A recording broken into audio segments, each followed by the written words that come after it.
Mr. President, distinguished delegates, thank you for giving me the floor. First, allow me to express Rwanda's appreciation for the comprehensive work undertaken by the mechanism and for its steadfast dedication to the mandates inherited from the International Criminal Tribunal for Rwanda.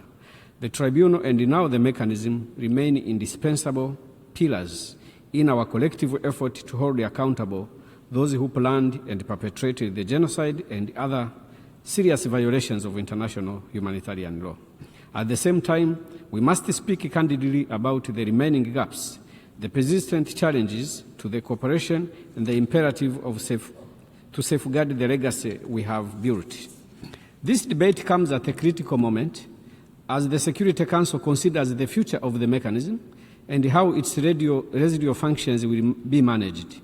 It is therefore timely to reflect on the achievements, ongoing challenges, and Rwanda's readiness to assume responsibilities once the mechanism completes its mandate. Excellencies, Rwanda deeply appreciates the trust that the International Residual Mechanism for Criminal Tribunals has placed in our country. Over the years, our cooperation with both the ICTR and the mechanism has been unwavering, dignified, and results-oriented. Rwanda remains fully prepared and willing to enforce the sentences of persons convicted by the ICTR and the mechanism as part of our enduring partnership in upholding international criminal justice.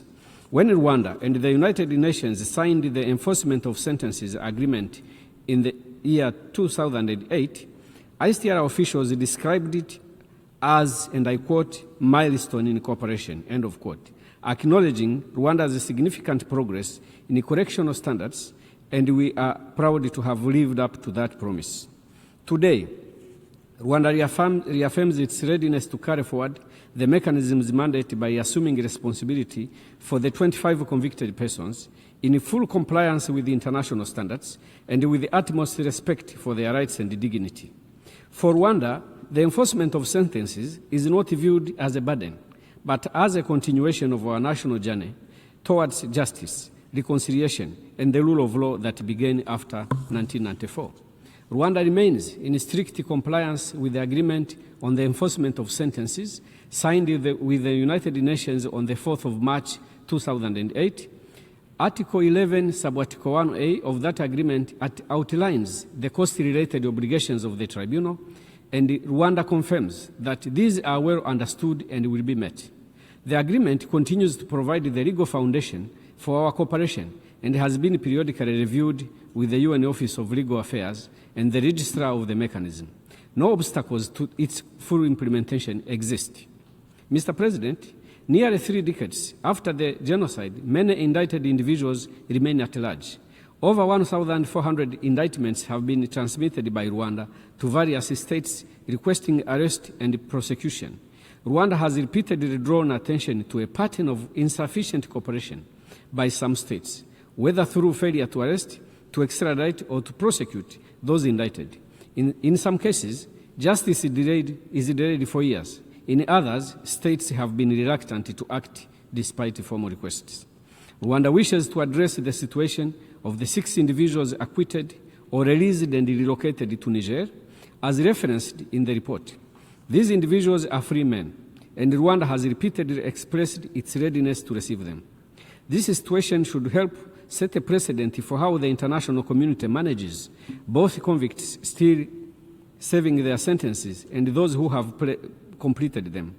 There should be no prolonged ambiguity regarding their status or place of residence when the country of origin has expressed readiness to receive its nationals.